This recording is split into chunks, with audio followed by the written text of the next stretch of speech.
working on Ted's material and I didn't identify that this was Ted's story I was referring to, the scenario involved persuading his grandmother to engage in a sexual activity with a non-human entity, and when she refused to do so, saying she had only ever made love with her husband and he was dead, the aliens produced the dead husband. In another instance, Ted watched a scenario that surely was not occurring in normal reality terms. I call it a virtual reality scenario. And this began shortly after he had heard a very quiet sound like helicopter blades. And in this ongoing event, after the helicopter blade noise, Ted watched as a human-looking entity dressed in military clothes popped through the ceiling into the room, holding a young child that was very, very similar to Ted's appearance at the same age. And Ted was told that they were going to return that which had been taken from him. And an account of what followed from that, again, is in the book, and I won't take time to recite everything there to you, but the virtual reality event, there was certainly no human paratrooper popping through the ceiling carrying a young child in reality terms. But the illusion was quite as real as you and I here today. But perhaps the most illuminating of such events that we were able to investigate involved Ted and another woman, a woman who witnessed a third person, another woman, undergoing her own virtual reality episode, again marked at the onset by the sound of a helicopter. Now, some of you may be quick, as they say in the O.J. trial, to rush to get judgment on this and conclude that these events were generated by some terrestrial, governmental, or military covert mind control operation. After all, we've got helicopter blades out there.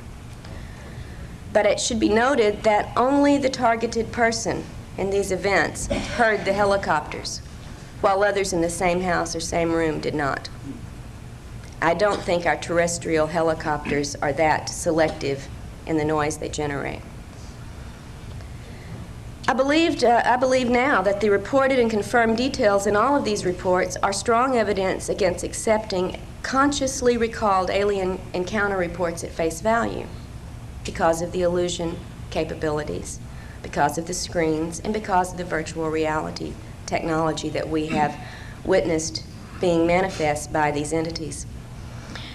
I believe that if we build our theories on such information, the consciously reported information only,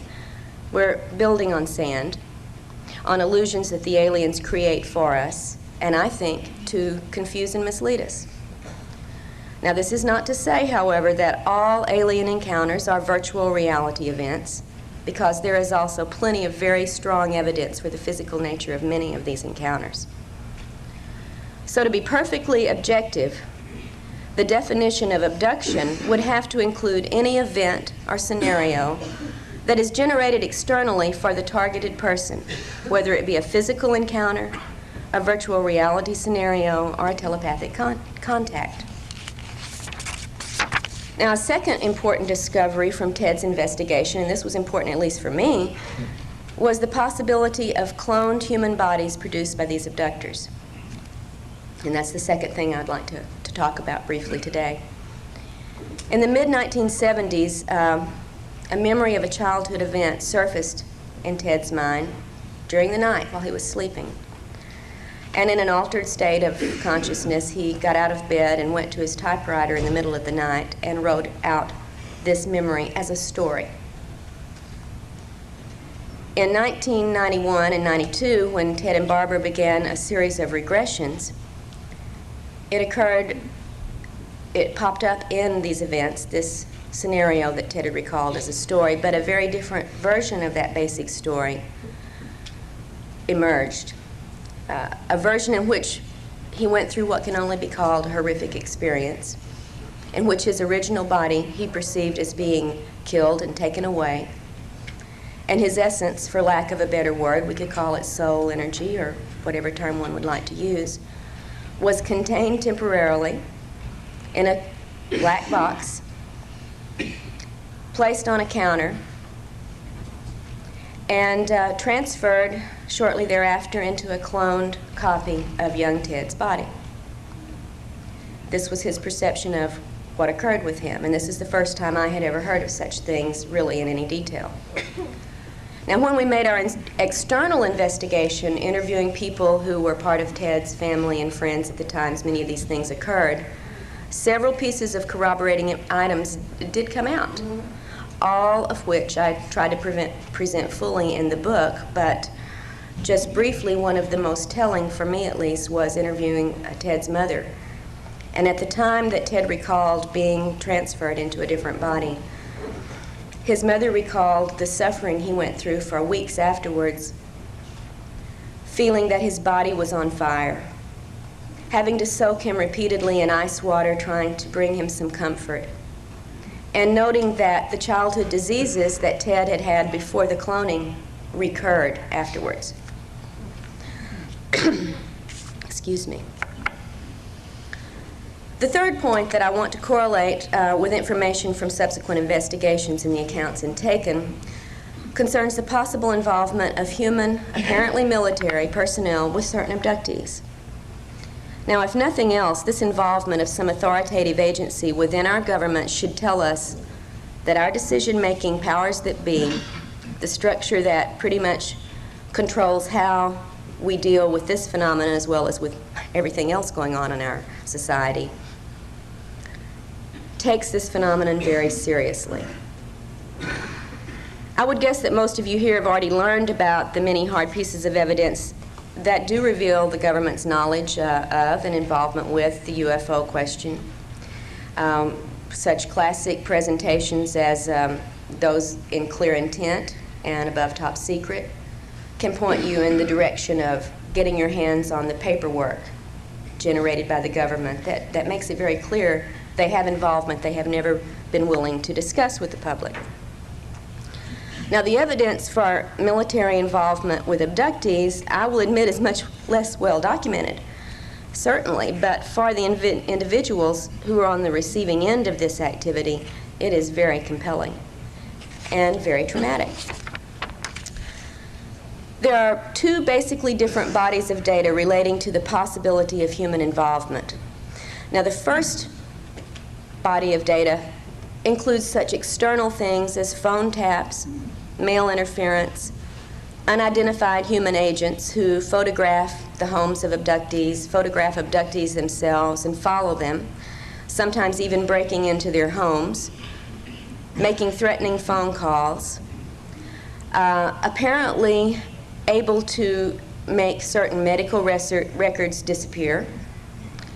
also alleged alien artifacts disappear, and it goes all the way to the extent of direct confrontations between the military personnel and certain abductees. Sometimes to the extent of abducting the person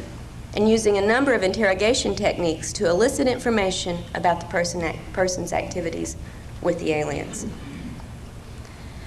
Now, Ted Rice has not been the overt target of such involvement, but the accounts of the 8 women taken, which we'll get to in just a few moments, show that 4 of the 8 women have had a variety of these experiences in their own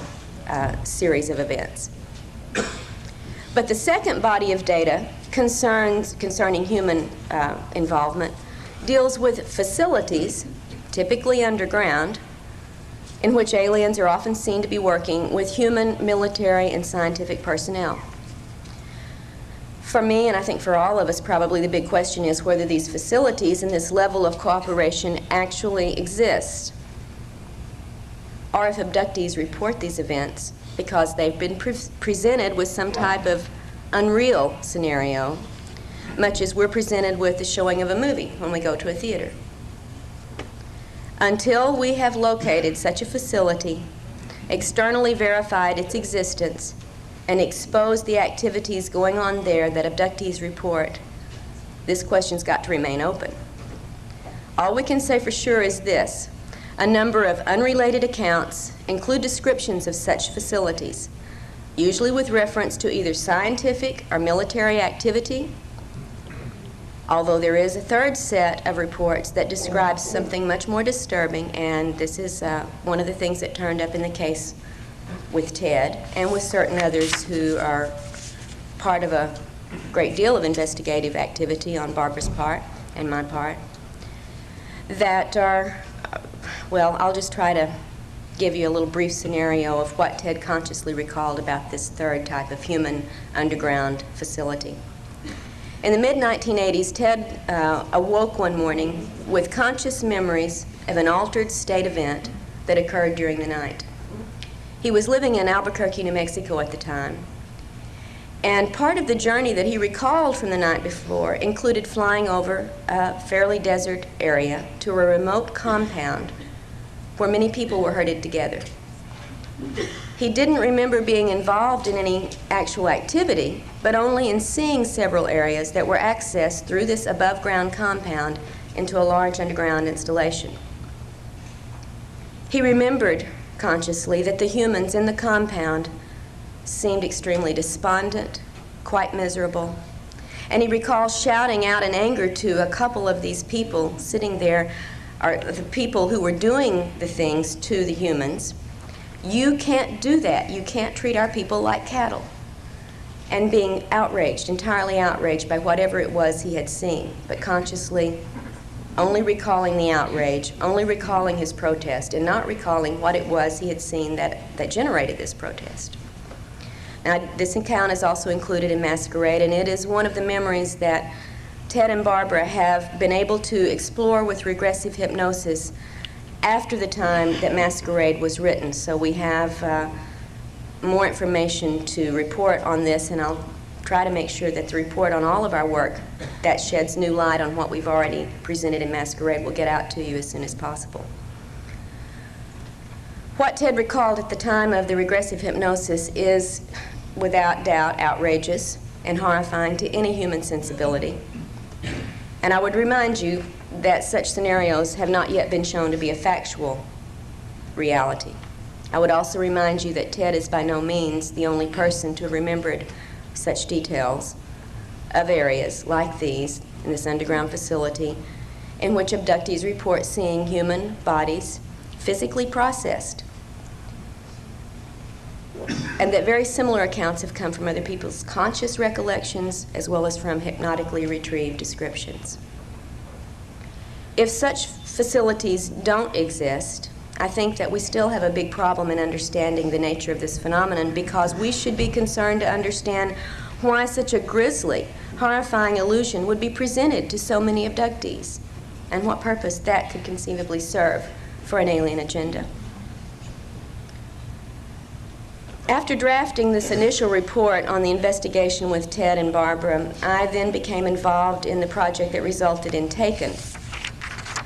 And this was a special study for me. I wanted to do a specific set of reports that had homogeneous backgrounds so we could make some comparisons and correlations with the material. So in order to have a more homogeneous group for the study, I chose 8 women from various parts of the country who had contacted me after reading Into the Fringe, and with whom I had begun initial sharing of information. I let the women relate many of their experiences in their own words rather than trying to take over and give you a second-hand account of something that in first-hand would be much more meaningful to you. And I hope, as the subtitle inside the Alien Human Abduction Agenda implies, that the reader would be able to immerse into these intimate experiences, which are so very difficult to relate without the words of the people who have gone through them. After working through the 8 different case reports and doing as much investigating as we could manage, considering the widespread geography of the women's locations, I then correlated the reports and the accounts and referenced over 100 different details about the entities, the procedures, the communications, and all the secondary events that make this abduction phenomena so complex and confusing. And I've included several pages of this correlation as part of Taken. There's also a lengthy comparison chart and an explanation or an analysis of the corroborated details for quick reference.